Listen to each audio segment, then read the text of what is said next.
गरीब मजदूर की कहानी। सूरज की किरणें जब उस झोपड़ी की टिन की छत से टकराकर अंदर आईं, तो रघु की आंख खुली। आंखों के नीचे काले गड्ढे, सूजी हुई पलकों में नींद नहीं बल्कि चिंता का भार भरा था। पेट की आग एक बार फिर उससे सुबह सुबह जगा चुकी थी। पास ही उसकी बीवी चमेली अपनी फटी साड़ी को ठीक करते हुए उठी और बिना कुछ कहे चूल्हे की तरफ बढ़ गई, हालांकि उसे भी पता था कि चूल्हे में आज जलाने लायक कुछ नहीं था। रघु एक ईंट भट्टे में मजदूरी करता था। दिन भर की मेहनत के बदले उसे शाम को सिर्फ 100 रुपये मिलते थे। वो 100 रुपये जिनसे ना भरपेट खाना आता था, ना ही बीमार बेटे मोहन की दवा। लेकिन रघु शिकायत नहीं करता था। उसे विश्वास था कि मेहनत कभी बेकार नहीं जाती। उसे बस एक मौका चाहिए था, एक ऐसा मोड़ जहां उसकी जिंदगी किसी नई दिशा की तरफ मुड़ सके। उस दिन रघु जब ईंट भट्टे पहुंचा तो ठेकेदार ने उसे पास बुलाया। रघु, आज तुम्हें पुराने कुएं की सफाई करनी है। अंदर उतरना पड़ेगा, बहुत कचरा जमा है। रघु ने बिना कुछ कहे सिर हिला दिया। उसके लिए कोई भी काम छोटा नहीं था, बस पेट की आग बुझनी चाहिए थी। कुआं बहुत पुराना और गहरा था, गांव के बाहर सुनसान जगह पर। लोग कहते थे कभी राजा महाराजाओं के ज़माने में इसका इस्तेमाल होता था। रघु ने रस्सी से खुद को बांधा और धीरे धीरे कुएं के अंदर उतरने लगा। जितना नीचे जा रहा था उतना ही अंधेरा और ठंडक बढ़ रही थी। जब वो लगभग तले पर पहुंचा तो उसे वहां कुछ चमकती चीज दिखी।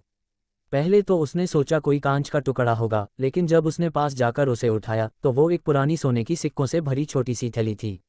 धड़कन एक पल को रुक गई। उसने इधर उधर देखा, कहीं कोई और तो नहीं है। फिर सिक्कों को तेजी से अपनी जेब में भर लिया और ऊपर की तरफ इशारा किया कि उसे ऊपर खींचा जाए। दिल बुरी तरह धड़क रहा था। ऊपर आते ही उसने ठेकेदार से कहा, कुछ नहीं मिला साहब, बस कीचड़ और पत्थर थे। ठेकेदार ने बिना ध्यान दिए उसे जाने दिया। रघु ने उस दिन काम जल्दी छोड़ दिया और सीधा गांव के बाहर वाली झाड़ियों में जाकर सिक्के गिने। कुल 10 सिक्के थे और हर एक पर अजीब सा निशान बना था, एक त्रिकोण जिसके बीच में आंख। रघु ने सोचा ये जरूर पुराने जमाने की कोई निशानी होगी, लेकिन उसे ये भी लगा कि ये बहुत कीमती हैं। अगले दिन वो शहर गया, जहां एक पुराने सिक्कों की दुकान थी। दुकानदार ने सिक्के देखकर पहले तो चौंक कर कहा, ये सिक्के तो शाही खजाने के हैं, इनका एक एक सिक्का लाखों में बिक सकता है। लेकिन पुलिस और सरकार तक बात पहुंची तो मुसीबत हो सकती है। रघु घबरा गया। तो मैं क्या करूं बाबूजी? उसने पूछा। दुकानदार ने उसकी तरफ झुकते हुए कहा, अगर तुम भरोसा रखो तो मैं तुम्हारी मदद कर सकता हूं, लेकिन तुम्हें कुछ वक्त देना होगा और किसी को कुछ बताना नहीं होगा। रघु ने हामी भर दी। उसने सिक्के दुकानदार को सौंप दिए, जो बोला कि 2 हफ्तों में उसे पैसे मिलेंगे। रघु लौट आया, लेकिन वो बेचैनी बढ़ती जा रही थी। उधर गांव में कुछ अजीब घटनाएं होने लगीं। रघु के घर के बाहर एक रात किसी ने 3 मृत कौवे लटकाकर छोड़ दिए। अगली रात उसका बेटा मोहन जोर जोर से चिल्लाने लगा, काला आदमी, वो आ गया, मुझे ले जाएगा। रघु और चमेली ने डर के मारे उसे पकड़ लिया, लेकिन बच्चा कांप रहा था। उसकी आंखें किसी डरावने ख्वाब की गिरफ्त में थीं। रघु समझ नहीं पा रहा था ये सब क्यों हो रहा है। कुछ ही दिनों में गांव के एक बूढ़े बाबा रघु के पास आए। तू उस कुएं में कुछ ले आया है जो तेरा नहीं था। वो खजाना नहीं, श्राप था बेटा।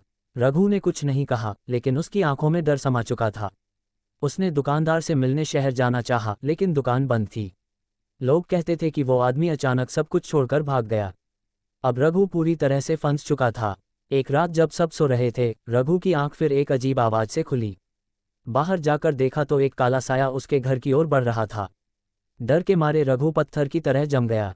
वो साया जैसे जैसे करीब आया, उसकी शक्ल उभरने लगी, लंबा, दुबला, आंखें बिना पलक की, और चेहरे पर वही त्रिकोण का निशान।